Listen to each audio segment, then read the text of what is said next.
Dictation start होगी 5 second बाद। And start.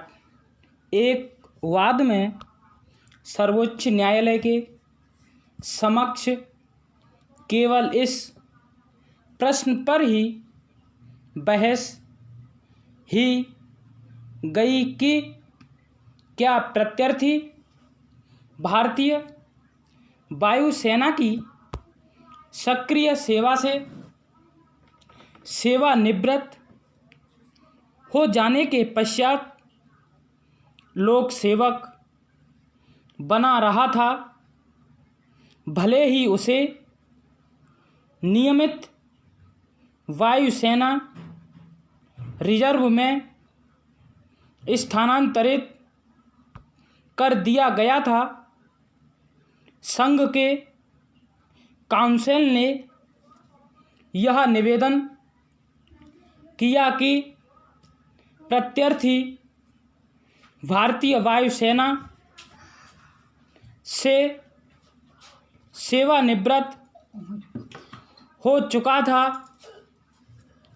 और उसका पुनर्नियोजन 1 अप्रैल 1968 से समाप्त कर दिया गया था।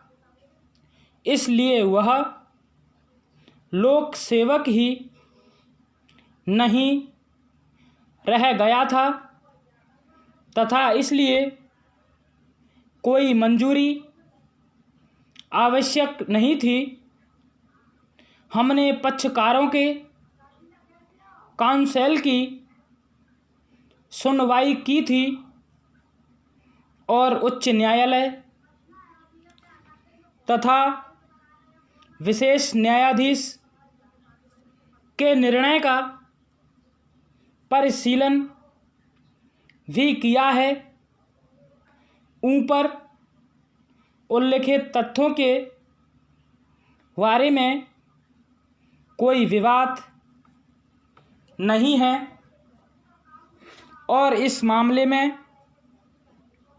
2 ही प्रश्नों का अवधारणा किया जाना है। प्रथमतः इस बात का विनिश्चित किया जाना कि क्या 27/3/1965 से 16/3/1967 की कालावधि के दौरान प्रत्यार्थी लोक सेवक था या नहीं। दूसरे, वह कौन सा समय है जबकि मंजूरी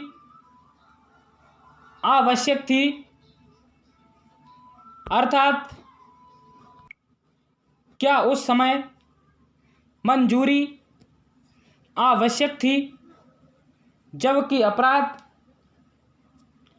वस्तुतः किए गए थे, या अब न्यायालय ने उक्त अपराधों का संज्ञान किया था। हम दूसरे प्रश्न पर पहले विचार करेंगे कि मामले में इस न्यायालय के समक्ष ऐसा ही प्रश्न विचारार्थ आया था जिसमें कि निर्णय देते हुए न्यायालयाधिपति इमाम ने निम्नलिखित मत व्यक्त किया था। हमारे विचार में अधिनियम की धारा 6 में प्रयुक्त शब्दों में मामूली अर्थ को प्रभावी बनाने में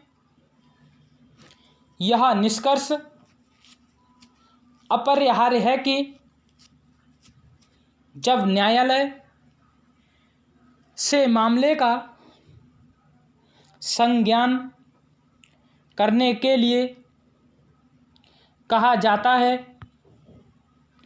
तब धारा 6 के उपबंधों को लागू करने से पूर्व न केवल लोक सेवक द्वारा अपराध किया हुआ होना चाहिए, अपितु अभियुक्त को उस समय भी ऐसा लोक सेवक